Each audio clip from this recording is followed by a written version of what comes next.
Thank you for having me back, Center for Spiritual Living Denver. It's always great to be with you. I love this community. I love the smiles. I love the love. I love the recognition that we give each other when we get together on Sunday mornings. And for everyone watching out online, I think I'm on that camera at the moment. Everyone watching out online, thank you for being with us as well. Hit the like, share, and subscribe buttons. Let your friends and family know what we're doing. Join us here on our hybrid service every Sunday. Igniting the flame within.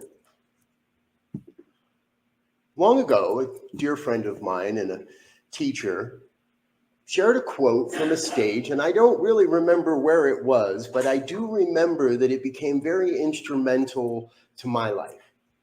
And it's very simple. The quality of your life is directly proportional to the quality of your questions. I think everybody just agreed with that. Thank you. If you're out online nodding, thank you for that as well. The quality of our lives are directly proportional to the quality of our questions, which means the only real thing we have to do is ask good questions. Another great friend shared a quote with me long ago that said, the only relevant spiritual question is, why in this moment are you not dancing for joy? And we get that reaction from that quote quite often as well, because when I hear that quote, I think, well, sometimes life isn't joyful. Sometimes I'm having a tough time finding the joy. And is that really a spiritual question, or is that a human question? Is that a divine question?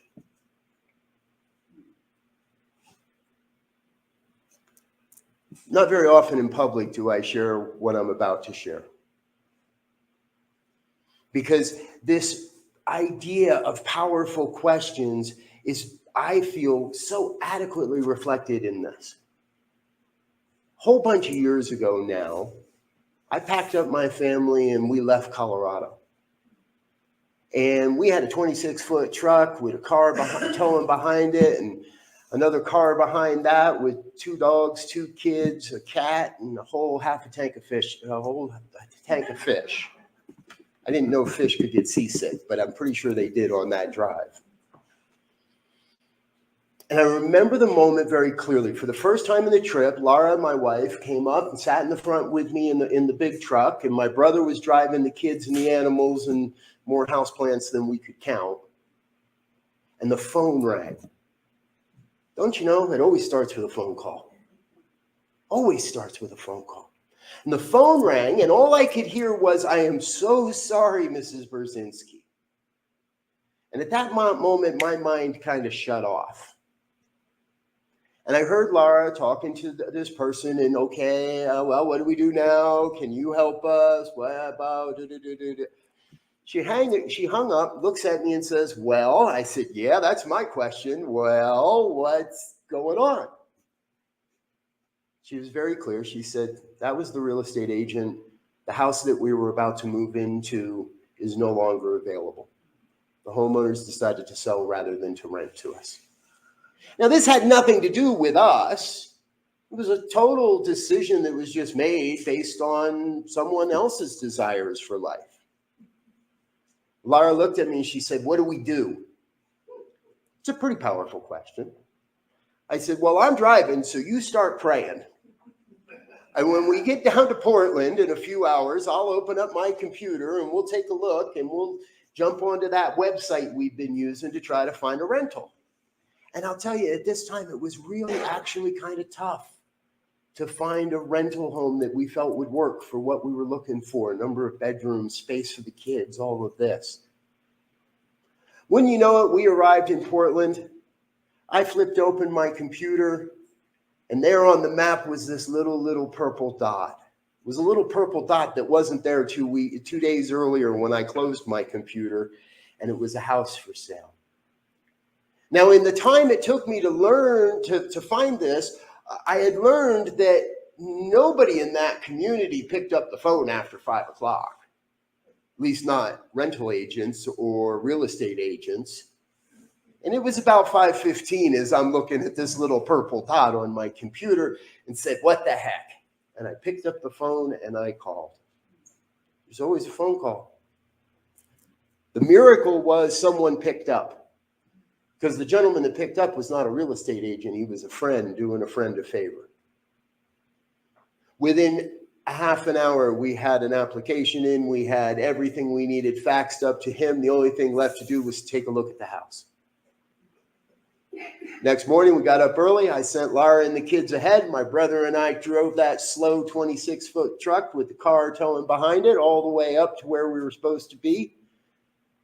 Now, we didn't have room to pull the truck down into the neighborhood where we were about to live, so we parked it up on a road and walked down. And as we walked down, I could see a whole group of people that were waiting to unload that truck and my wife. And I said, "What do you think?" And she said, "It'll work."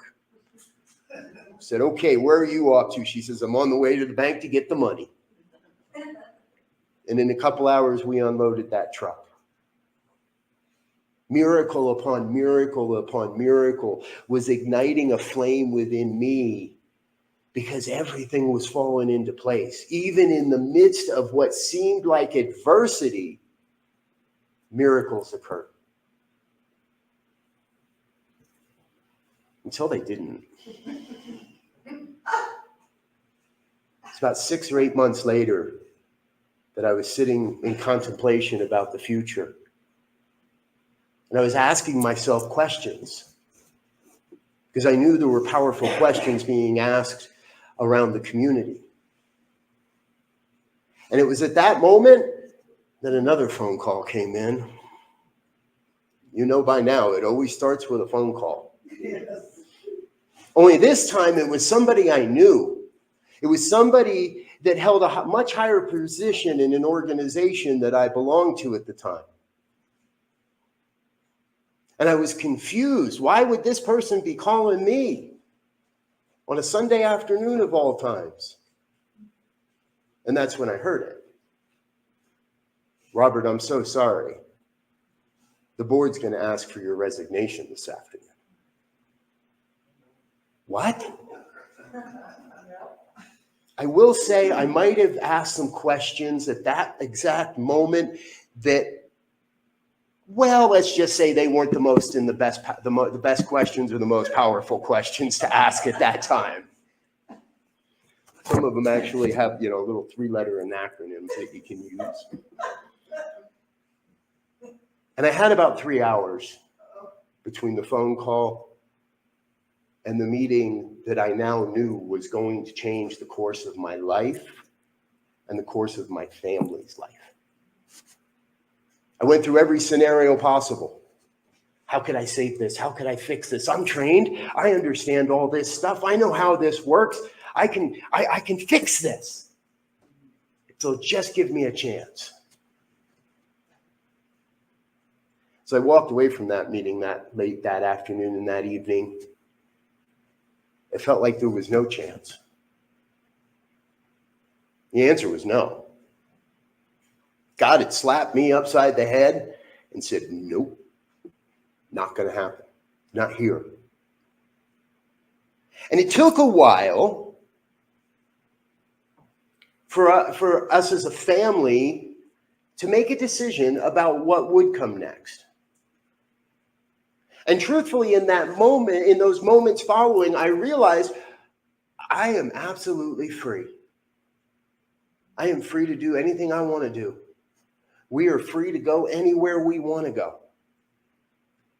Because no matter what happens, I lived in a deep sense of confidence and assurance that the divine had not brought us to this place to deny us, to leave us hanging out, abandoned on the side of the road. We had been brought to this place for our own greatest experience, our own greatest good, our own great learning. Over time, few months, one night for dinner, the kids came down to dinner and they said, "Mom, Dad, we need to have a talk." Now, anybody here that's ever been in a long-term relationship, you know what it means when your partner says, "We need to have a talk." And here were our kids saying, "Mom, Dad, we need to have a talk." Okay. We want to go back to Colorado. We don't want to go anywhere else. We want to go back to Colorado. We know people there. We have friends there. Let's just go back to Colorado. Okay. Now, this was during the period where the rent prices in Colorado went up about 75,000% overnight, it seems.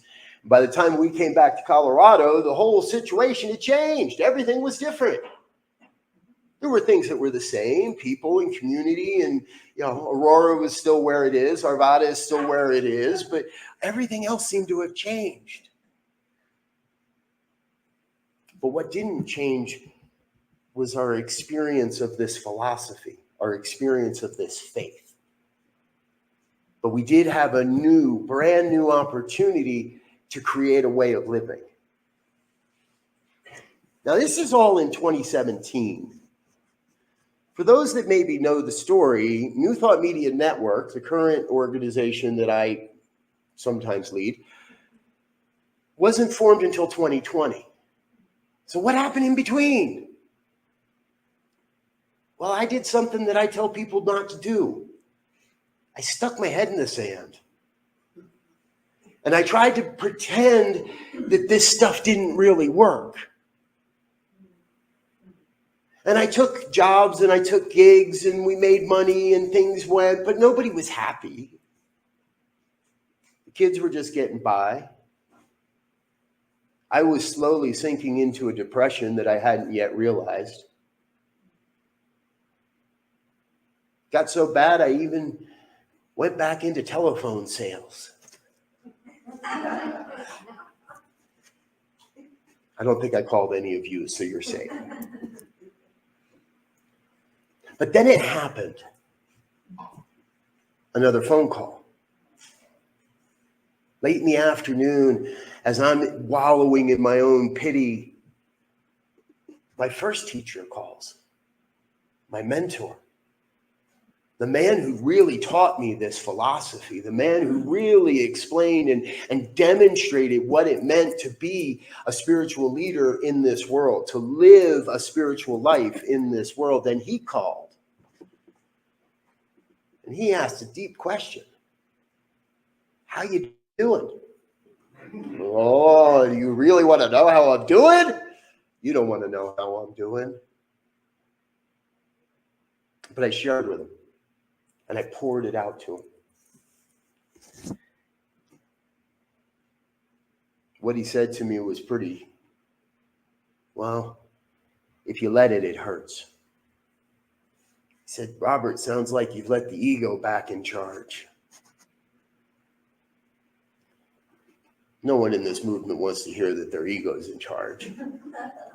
No one in this movement even wants to recognize that we have an ego. I found this quote, and this is by Michael Bernard Beckwith from his book, Life Visioning. In an evolutionary context, one purpose of the ego was to protect our individual identity, to recognize the difference between ourselves and a poisonous plant, aggressive animals, or tribes that could be dangerous to our tribe. Today, the evolutionary process requires that we transcend the ego and realize our oneness with all beings, with all life. When we do so, we stop being frightened by our individual differences, whether they be of race, sexual orientation, or form of worship. It wasn't so much the ego as it was I was just living in fear. 3 years of living in a subtle, low vibration of fear of how are we going to pay the bills? What's going to happen to my kids? What am I going to do for work? That constant barrage of that subtle fear. Now, if you would ask me on the street, how you doing? I'd be like, great, having a good time. Things are going good. Family's great. But inside I was afraid. I was afraid of what people here would think of me for coming back in less than a year from the great adventure I had been cast into. It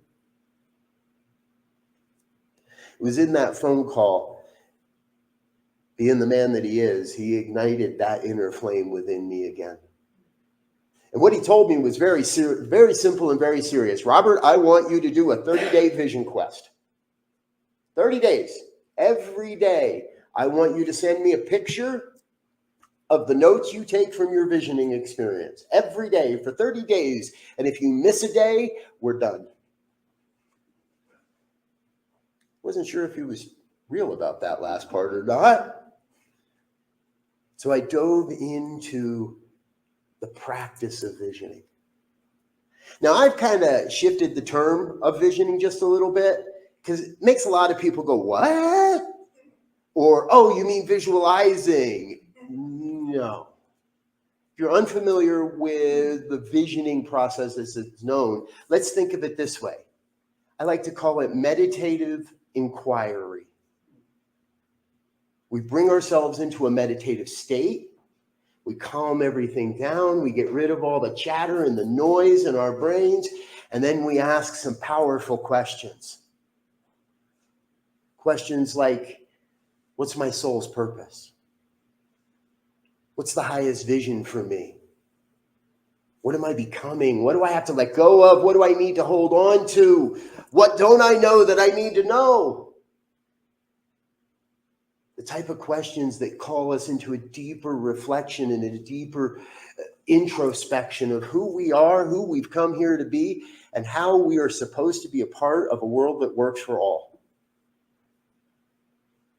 And in that 30 days, some things emerged that I had been aware of, that had emerged in other spiritual practices that I had kind of had a fantasy about or a dream about.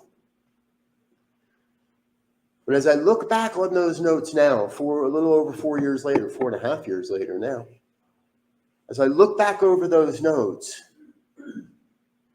New Thought Media Network has accomplished pretty much all of that. There's still some really big things in the future. There are some things that have emerged over the last 4 years that weren't there 4 years ago. Ideas and projects, connections, people, relationships, finance. Ways to bring more money into the organization. The seeds of all of it were there. But remember, I had stuck my head in the sand. I wasn't playing this game anymore. Until my mentor said, do it. Play the game again. Do the visioning. Get in there and meditate. And he laid on me a question that I've been laying on clients for 20 years. Again, it's one that no practicing religious scientist wants to hear. How's your spiritual practice, he says. How's your spiritual practice? I had to admit to one of the greatest teachers I've looked up to over the last 30 years that I didn't have one any longer. The visioning ignited the flame to dive back more deeply into my other spiritual practices as well. Prayer, meditation, journaling, movement. I love walking the labyrinth. And over the next few months, a vision began to emerge.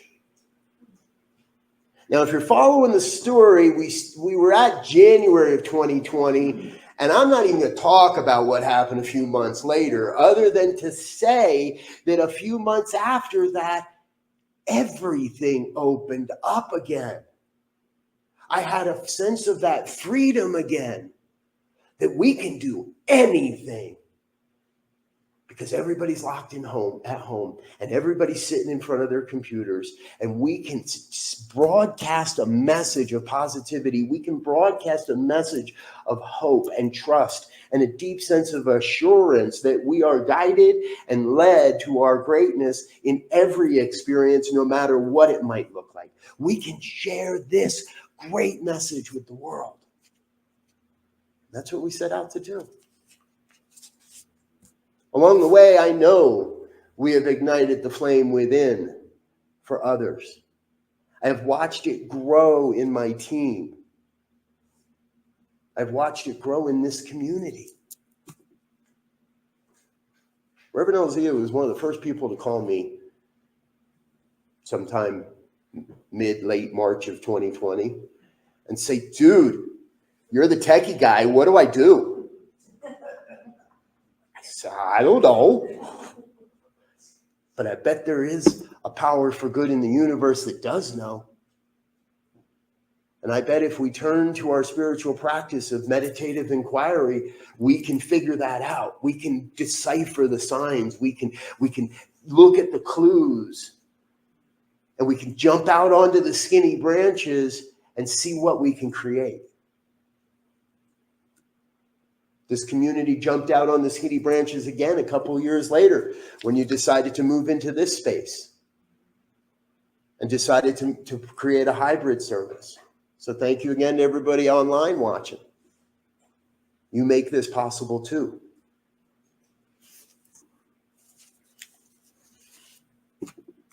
Over the past number of years, I have learned I was leading from my ego. I was making it happen my way. I was trained.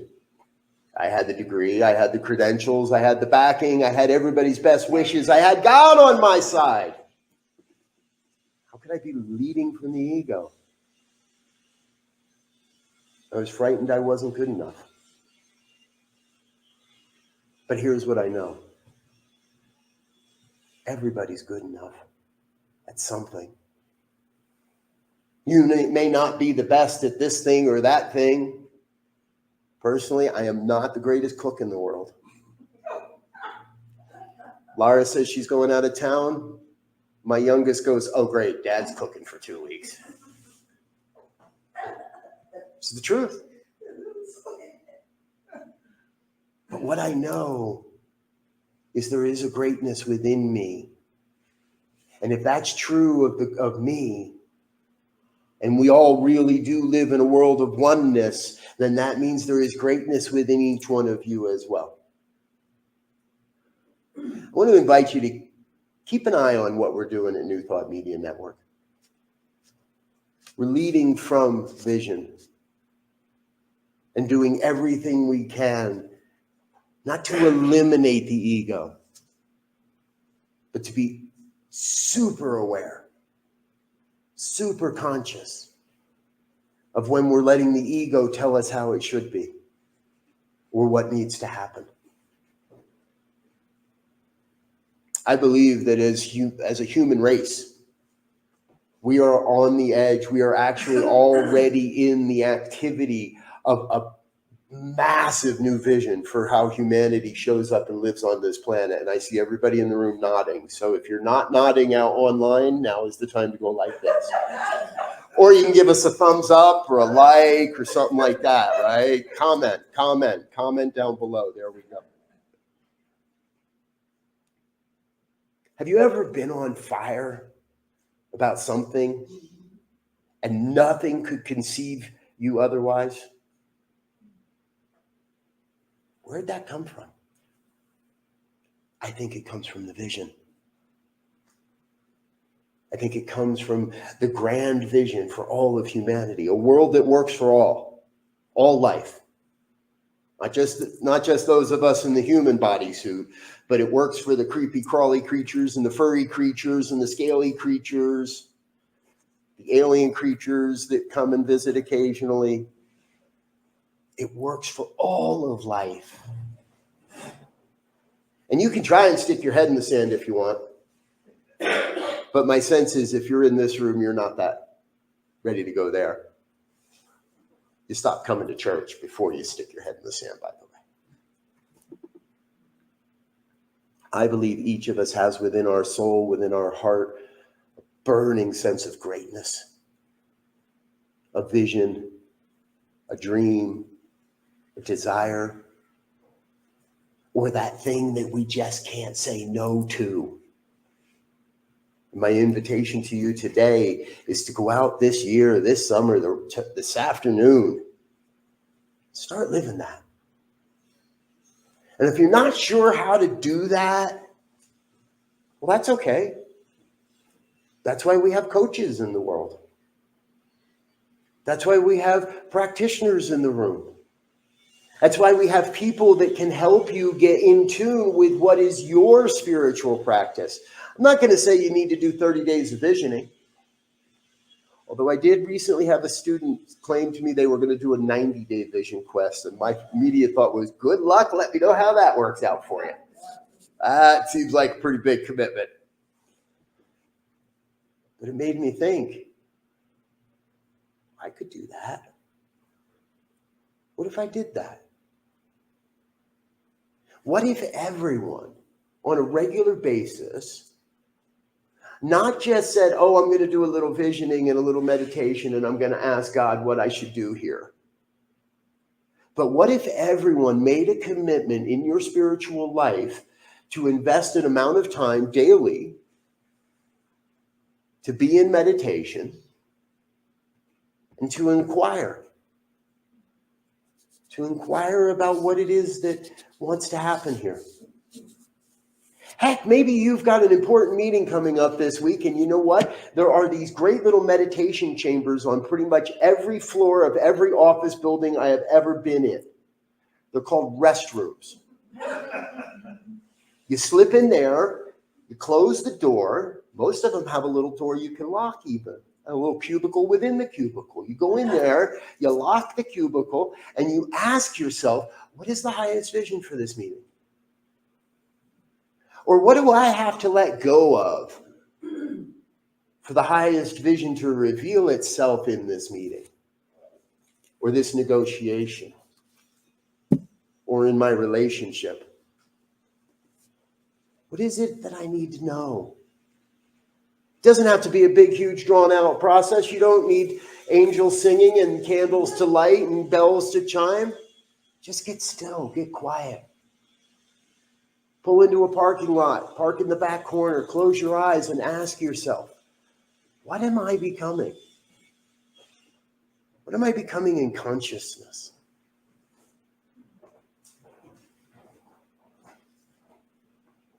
Folks, I believe we are on the precipice of a brand new definition of visionary leadership. Not the type of leadership that says, I have had a vision, follow me. Not the type of leadership that says, I'm in the charge here, you're going to do this. Not the type of leadership that wants to send rockets filled with, send a car into space or create a new rocket ship. Not the type of leadership we've been led to believe is visionary, but the type of leadership that leads from the vision, that allows the vision to lead us. And I myself am on a personal mission to bring that message to a greater and greater audience. Let's lead from the vision. Let's share that vision. What I know is the collective consciousness of this group right here has all the capabilities to tap into the grand vision for the future of this community. And if we start getting together and we start practicing some meditative inquiry, and it might not look like everybody getting into the same room. It might look like people doing things in their own time frames and in their own ways. But if we can get consistent on being a vessel, an avenue through which the divine reveals itself, and everybody here knows we're already that anyway, right? So let's get intentional about it. What is it that is becoming in this spiritual community? What is this community becoming to serve this great vision of a world that works for all? That's a powerful question. And I guarantee if you ask it enough, it will change your life. Guaranteed. No other way around it. If you're still with me and you're in that praying style and that praying type, I know I'm running long, so we're going to make this quick. Life is good. And I know there is one power, presence, and intelligence that is operating as all of life. My life, the lives of everyone in this room, everyone watching this broadcast, those that are watching at another time, those that are tuning in from another dimension. The oneness is revealing itself as all of life. And we each have a unique mission. We each have a unique way of viewing that mission. We each have a unique way of expressing that mission, but the mission remains the same: creating a world that works for all of life. I claim for each one here a deep sense of saying yes to whatever that is, whatever is bubbling up within that is saying, this is mine to do. This is why I am here. And I claim for each a deep sense of knowing that there is nothing that can get in the way of the demonstration of the grand truth. We are vessels of the divine. We are conduits through which the world is made whole. We are the ones we have been waiting for, and it's time for us to stand up and let it be known. We are stewards of the vision. And that is good and very good. And so I am grateful for this time. I am grateful for this opportunity to be together. Most especially grateful to witness the vision revealing itself in magnificent ways. And if any word of this has resonated with you in any way, I invite you to join me in an affirmation of truth as we cast this prayer into the law by simply saying, and so it is.